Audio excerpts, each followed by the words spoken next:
I'm Jay Hanson, and I always thought I lived in Madeira longer than anybody else. I taught in Madeira, but that was a long time after that.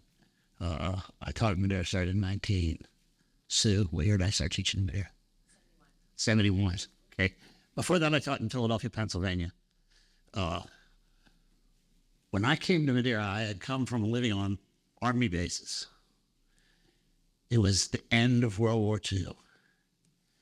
And Army bases are a lot of fun, mostly 5-year-olds who are unsupervised. Madeira was almost as much fun. Madeira, when we came here, I had 3 sisters, myself, and then we had another sister, by the way. We moved on to Jeweler Avenue. And the way we got to Jeweler Avenue was one of my grandmother's sisters, which would make her my aunt, worked at Camargo Country Club. And she had contacts with the Indian Hill Rangers, and they would keep her informed as to, my niece is coming, and her husband and her kids are coming to Cincinnati. They've been in the Army for 5-6 years, I don't know. And in 1948, we moved to Jeweler Avenue, and a house came up for sale on Jeweler Avenue, and my father purchased it. It had, I think it had 1 bedroom, but I'm not sure. It wasn't very big, but we moved there, and immediately there were things about Madeira that I noticed, even though I was only 5 years old, that really made it look interesting. At the end of the street was a veterinary hospital, Madden's Veterinary Hospital. How many people remember Madden's? How many people don't remember Madden's? Well, anyway, at the end of the street was Madden's Veterinary Hospital, which I'm guessing until about 15 years ago, 20 years ago, was still in operation. And they had a huge lot, which is now houses. That lot had lots of animals in it, which was very interesting, especially when an animal got out. And those boys that Jan was talking about, I have a feeling I know how those animals might have gotten out, but I'm not sure. I don't want to cast any aspersions at anybody.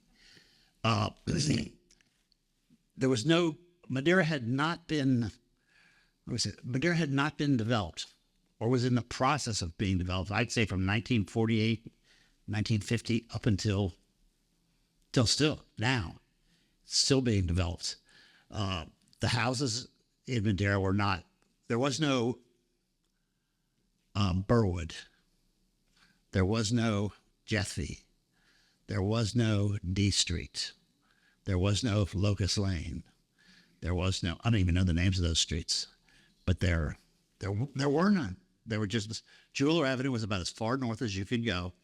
We lived on Jeweler Avenue, so we lived sort of on the frontier of Madeira. What I do remember is there were all kinds of adventures. It was a great place for boys. I don't know what girls did, but it was a great place for boys. There was construction all around. Foundations were being dug. And when it rained, the foundations fill up with water. I don't know what you would do if you found a big hole in the ground filled with water about every 30 or 40 feet. I know what we did.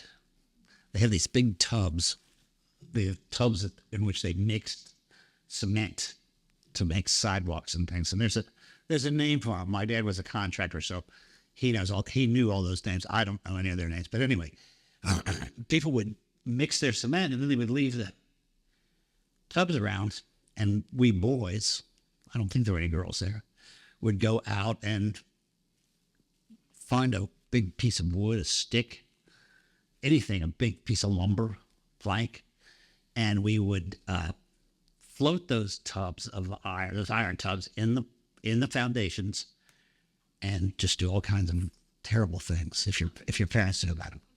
You could swing those, a fight between 2 boats, say. Someone would, and it was a day like this probably when you would end up falling in the water, which was not something your mother was proud of, not something she was happy to have you do. and probably along in hindsight, not something you were happy to do. Um, there were a lot of lakes around here in Madeira, which some of you might remember. Does anybody remember lakes around Madeira? Okay. Hosbrook, yes. And that was right across the street from where I live now. I live on Miami now. And I've lived there for, how long have we lived there, Sis? You don't know? How many? 40 plus years. So, and in the meantime, I went other places. I mean, after doing all these things, excuse me, we had, what else did we have in Madeira that was fun? Oh, what? Oh, the movie theater. The only reason I got to would mention the movie theater is because I remember maybe in the 5th or 6th grade, which by that time I was through having fun. I got kicked out of the movie theater for an unjustified reason. Sure, thank you. The reason was I was throwing popcorn at some girls, but anyway, and the movie theater,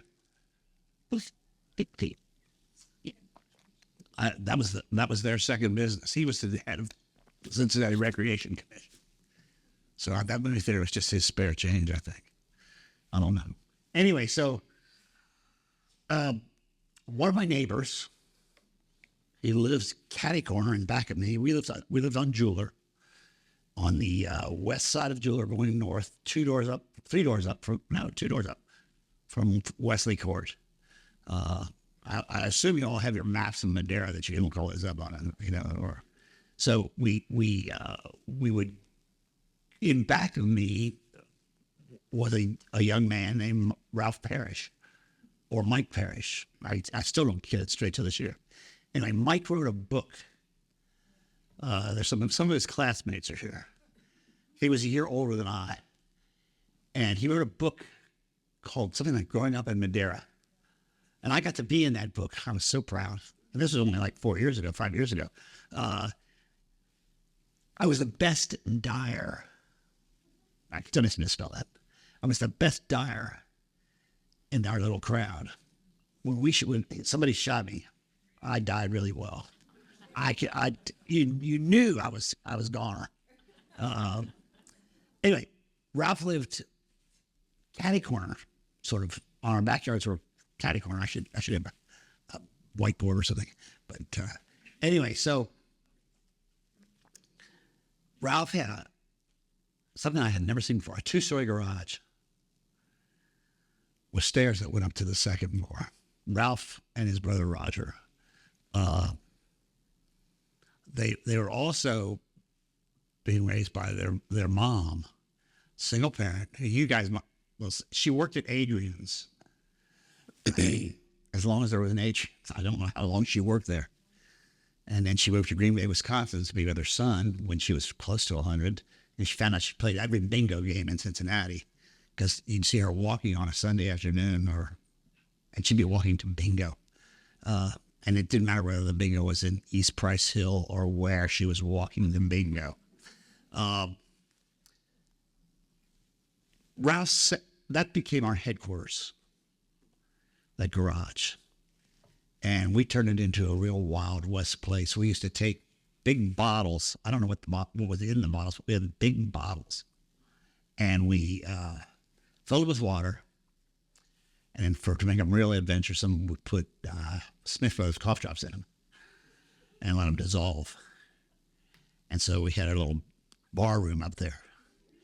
And, well, yeah, we were wild and woolly guys. Well, one day, and I don't know who decided this. I don't think I decided this.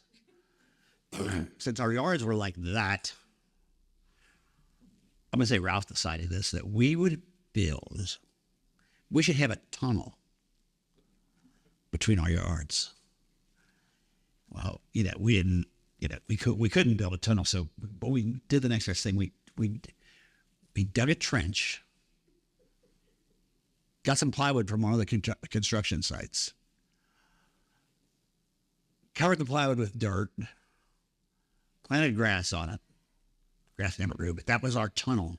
And that was the way we had to go between our yards. I don't know why. I don't know how long. It may still be there. The houses are gone. The houses are gone. I'll tell you what Ralph's house. I'm trying to think of her name. She's married to Evan Adrian's son. That's who lives in Parrish's old house. Since then, and we live right in back of that. In fact, I don't know who's lived here the longest. Okay, we moved. Our first. I don't know who we bought our first house from. We bought our second house from some people named Hanson. I don't remember their first name. Frank Hannon. He was a P&G engineer, so I don't think he built a house at 7413 Miami, Madeira. Jeweler, 7413 Jeweler. He built a house there, all brick. He built it, and then when he lived there for a while, he sold it to my dad. We lived next door to that before we bought that house at 7308. That was the house with 4 rooms or 3 rooms, or however many rooms it had, that we lived in. And it was funny because it was me and 5 girls sharing 4 bedrooms. My parents had to have 1. So anyway, you do? You must in a new house. Yeah, I lived at the house that replaced. Please? No, Geneva. Geneva was Mrs. Parrish's name. There is a Geneva. Geneva Parrish was Mike's mother.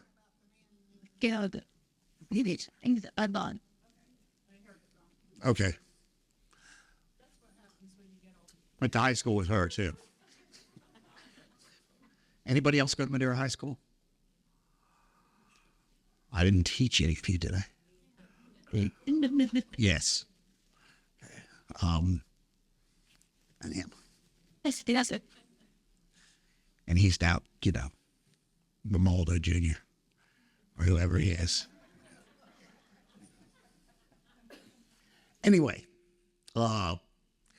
we had that little tunnel, and I'm lucky that it never collapsed on us. Oh, there. The joint land. Anyway, so that was that. Now, I said it was a world for boys. Houses under construction. Any boys could tell you what that means. Tools, equipment, tractors, caterpillars, and there were some kind of tragic things. When we had lived here less than a year, they were building this section of Madeira which is called Miami Hills, and the street is called Miami Hills Drive. And one of the construction workers was coming up the hill behind a sheep's foot, what they call a sheep's foot roller, and it was being pulled up the hill by a caterpillar tractor, and the cable that was pulling it snapped, and he was standing behind the sheep's foot roller. The cable came back over the roller, and basically, you could imagine, cut him in two. So there are all those kind of things. One advantage of living on Jeweler Avenue was that the fire trucks had to go up Jeweler to get to the fires, which were constantly starting in the whatever. I don't know what it was. It was do you know what was up at the end of Jeweler Avenue? It was a field. It was a field. I don't know who it belonged to, but they were constantly, especially after the construction started, because it's D Street, Lucas Lane, name some of those, Kansas Drive, and there were constantly fires in that area, and the fire trucks had to go up Jeweler Avenue to get there. And so that was very exciting. You could run out to the street and watch them. They also didn't have, that was another adventuresome thing, they also didn't have gutters on Jeweler Avenue. Didn't have curbs. And we would have rain in the summer. And boy, that fill that street up nice, with water. Another not too, you think back on these things and you think about things that are should have been frightening then, but weren't. If it rained hard on in a hot July, your mom came out and what did she yell at you for? What did she yell at you to beware? No, not getting muddy. That was a given. We were constantly muddy. Millers who lived on the corner of Wesley and Jeweler, when they were building their house, the basement or the foundation was always muddy. And my mom had a galvanized laundry tub, okay, and a hose. And my sisters and I, that's where we got clean. We weren't allowed in the house otherwise.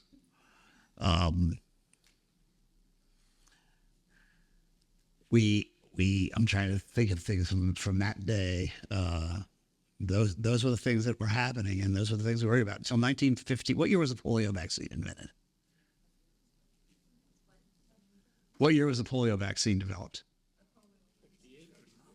Was it that late? I thought it was I thought it was a little earlier. But was it early? Early 50s, mid 50s. I think that was one thing that just terrorized us every summer. People tried. There were kids in Madeira who got polio. The house I live in now, who was Dr. Terwilliger's house, his son died of polio. So it could be a little scary. And then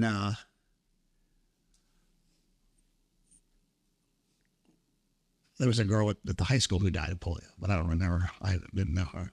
Donna Walsh. Yes.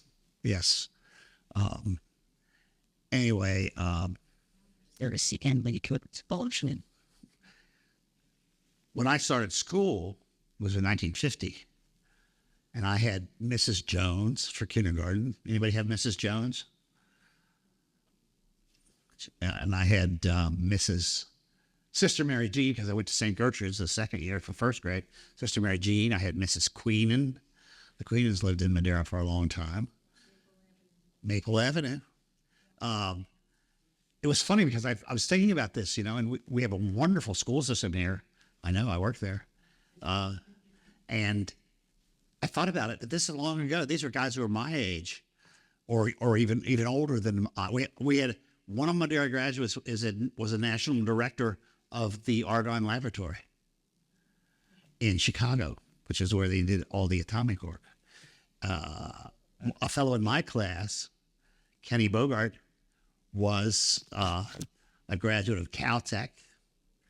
And when I spoke to them about admitting another later student, they were ecstatic to know where he had gone to high school, because they came and visited us. So, it was, I don't say it because I worked there, but it was a privilege to go to Madeira High School. I didn't always think so at the time. I think so now. I have a granddaughter there now. I have a daughter who went there. I have two sisters that went there. Something must have been going on right, and they're all pretty successful people, whatever they do. I have a son that went there, a daughter that went there. So I don't know if this is supposed to be at Madeira High School, but we both went there, and she was a cheerleader. So anyway.